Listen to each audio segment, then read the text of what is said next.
முதல் வணக்கம் நேயர்களுக்கு என்னுடைய காலை வணக்கம். நான் டாக்டர் மீனாட்சி பாலசுப்ரமணியன், மகப்பேறு மருத்துவர். ஹலோ டாக்டர்ல இன்னைக்கு நம்ம பார்க்க போற டாபிக் அந்த மெனோபாஸ்ங்கிறது. மெனோபாஸ்னா என்ன அப்படின்னா, நம்மளுக்கு அந்த ஒரு மாதவிடாய் கரெக்டா மாசம் வந்துட்டு இருக்கிற நேரத்துல அது ஒரு 12 மாசம் தொடர்ச்சியா வராம இருக்கிறதுக்கு பேரு தான் நம்ம மெனோபாஸ் அப்படின்னு சொல்லுவோம். இது காமனா எந்த ஏஜ்ல வரும் அப்படின்னீங்கன்னா, இப்பெல்லாம் வந்து ஒரு 47 48 வயசுல இருந்து ஒரு 51 52 வயசுக்குள்ள மோஸ்டா நிறைய பேருக்கு அந்த மெனோபாஸ்ங்கிறது நம்மளுக்கு வந்துடும். ஸோ இந்த மெனோபாஸுக்கு முன்ன என்னெல்லாம் ஸ்டேஜஸ் இருக்கும், இந்த மெனோபாஸ் சமயத்துல நம்மளுக்கு என்னெல்லாம் வந்து நம்மளுக்கு அந்த ஒரு உடல் ரீதியா நம்மளுக்கு ஒரு மாற்றம் ஏற்படும் அப்படிங்கிறத நம்ம இப்போ பார்க்கலாம். ஸோ இந்த மெனோபாஸை நம்ம 3 விதமா சொல்லலாம். ஒன்று நம்மளுக்கு பெரி மெனோபாஸ், அதாவது மெனோபாஸ் ஆகிறதுக்கு முன்னையே நம்மளுக்கு நிறைய சேஞ்சஸ் நம்மளோட உடம்புல ஆரம்பிக்கும். நம்மளோட இந்த ஹார்மோன், நம்மளோட மாசம் நடக்கிற அந்த ஒரு ஈஸ்ட்ரோஜன் ப்ரொஜெஸ்ட்ரானுங்கிற அந்த ஹார்மோன் வந்து நம்ம கருமுட்டை வளர்ச்சிக்கு நம்மளுக்கு ஹெல்ப்ஃபுல்லா இருக்கு. இந்த ஹார்மோன்லாம் நம்மளுக்கு குறைய ஆரம்பிக்கிற நேரத்துல நம்மளுக்கு இந்த பெரி மெனோபாஸ், அதாவது ஒரு சில பேருக்கு இந்த பெரி மெனோபாஸ் வந்து 2 வருஷமும் இருக்கலாம். சில பேருக்கு பார்த்தீங்கன்னா ஒரு 7-8 வருஷம் 10 வருஷம் கூட சில பேருக்கு இருக்கும்.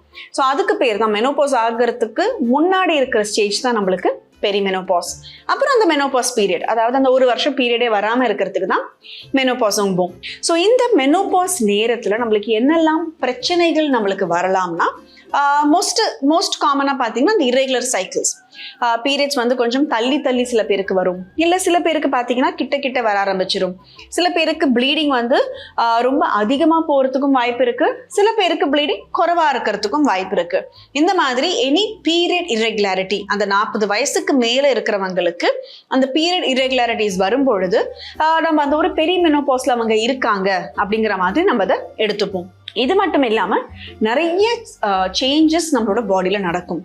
நம்ம ஒரு ஸ்கின்னு எடுத்திங்கன்னா நம்மளுக்கு அந்த ஒரு ட்ரை ஸ்கின் வரலாம். இல்லை ஒரு பிக்மெண்டேஷன், முகத்தில் வந்து அந்த மெலாஸ்மான்னு சொல்லுவோம், அந்த ஒரு பிக்மெண்டேஷன் மாதிரி வரதுக்கான சான்ஸ் நிறையா இருக்கும். ஸோ இந்த மெனோபாஸுங்கிறத நம்ம எப்படி கண்டுபிடிப்போம்? டயக்னாசிஸ்ன்னு பார்த்தீங்கன்னா பெரிய நம்மளுக்கு ஒரு பிளட் டெஸ்ட்டோ இல்லை இப்படி தான் டயக்னாசிஸ்ங்கிறதெல்லாம் கிடையாது.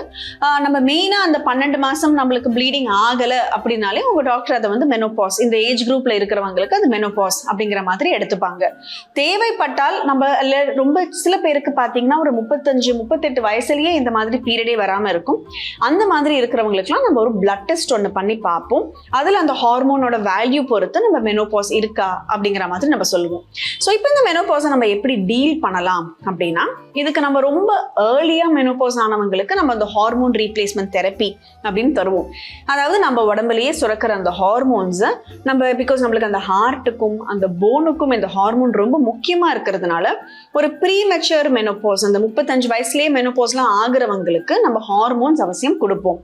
இல்லை நம்ம அதை வந்து அந்த 40 வயசு 45 வயசுக்கு மேலே தான் அவங்களுக்கு மெனோபாஸ் ஆகுதுங்கும் பொழுது நம்ம அதுக்கேற்ற மாதிரி, அதாவது மெனோபாஸில் ரொம்ப காமனாக நீங்கள் பார்த்தீங்கன்னா அந்த நைட் ஸ்வெட்ஸ், ஹாட் ஃப்ளாஷஸ் அப்படிங்கிறதெல்லாம் நம்ம பார்ப்போம்.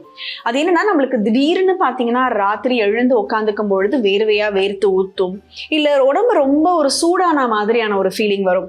இந்த மாதிரிலாம் இருந்ததுன்னா அதுக்கு சிம்டமேட்டிக்காக சில சமயம் நம்ம அந்த ட்ரிகர் எல்லாம் நம்ம அவாய்ட் பண்ணுறதுக்கான ட்ரீட்மெண்ட் தருவோம். அண்ட் சில நேச்சுரல் மெத்தட்ஸ்லாம் இருக்கு. அதாவது இந்த பிளான்ட்ல வந்து நம்மளுக்கு ஃபைட்டோஈஸ்ட்ரோஜன், நம்ம உடம்புல சுரக்கிற அந்த ஈஸ்ட்ரோஜனுமே ஃபைட்டோஈஸ்ட்ரோஜன் அப்படிங்கிற மாதிரி நம்மளுக்கு உடம்புல சுரக்கும். ஸோ அதெல்லாம் நம்ம என்ன எடுத்துக்கணும், அதாவது நீங்க எடுத்துக்கக்கூடிய அந்த ஒரு ஸ்டேஜ்ல இருக்கீங்களா அப்படிங்கறத உங்க டாக்டரை அணுகி நீங்க டிஸ்கஸ் பண்ணிட்டு அந்த மாதிரி இல்லாமல் நீங்க எடுத்துக்கலாம். நார்மலா பாத்தீங்கன்னா நம்மளோட அந்த சோயால இருக்கும், நம்மளோட டோஃபுல இருக்கும், அப்புறம் நம்ம ஃபாக்ஸ் சீட்ஸ்ன்னு சொல்லுவாங்க இல்லையா, அதுல எல்லாம் நம்மளுக்கு அந்த ஒரு ஃபைட்டோஈஸ்ட்ரோஜனுங்கிறது அதிகமா இருக்கும். மெயினாக இந்த மெனோபாஸை நீங்கள் டீல் பண்ணும் பொழுது நம்மளோட அந்த ஒரு சப்போர்ட் குரூப், அதாவது மற்றவங்க கிட்ட பேசி இந்த மாதிரி எனக்கு கஷ்டங்கள்லாம் இருக்கு, இது நார்மல் தானா அப்படிங்கிறத நீங்கள் ஒருத்தரோட ஒருத்தர் நம்ம பகிர்க்கும் பொழுது நம்மளுக்கு இந்த மாதிரி ஆன ஒரு சிச்சுவேஷன்ஸை நம்மளால இன்னும் ஈஸியாக நம்மளால ஹேண்டில் பண்ண முடியும். ஸோ சில சமயம் நம்மளுக்கு அந்த ஒரு யோகா, அப்புறம் மெடிடேஷன், நார்மலாக ஒரு வாக்கிங், ஜஸ்ட் அட்லீஸ்ட் ஒரு 30 to 40 minutes of walk in a day, நம்மளுக்குன்னு நம்ம டைம் ஒதுக்கிட்டு நம்ம அந்த மாதிரி வெளியில் போய் நம்ம ஒரு நடந்துட்டு வரும் பொழுது நம்மளோட ஹெல்த்தை நம்மளால இன்னும் மச் பெட்டராக நம்மளால பார்த்துக்க முடியும். ஸோ மெனோபாஸுங்கிறத நம்ம அவாய்ட் பண்ண முடியாது. மெனோபாஸ்ங்கிறது ஒரு ஏஜ் ரிலேட்டட், எல்லாருமே அனுபவிக்க வேண்டிய ஒரு விஷயம்தான். பட் நம்ம அதை எப்படி நம்ம அதில் அவேராக இருந்து நம்ம அதை ஹேண்டில் பண்ணுறோம் அப்படிங்கிறது தான் நம்மளுக்கு ரொம்ப ரொம்ப முக்கியம். இன்னைக்கு இந்த ஹலோ டாக்டர் நிகழ்ச்சியில் மெனோபாஸ் பற்றி எல்லாரும் தெரிஞ்சுக்கிட்டு இருப்பீங்கன்னு நினைக்கிறேன். வேற ஒரு ஹலோ டாக்டரில் வேற ஒரு டாபிக்கோட சந்திப்போம்.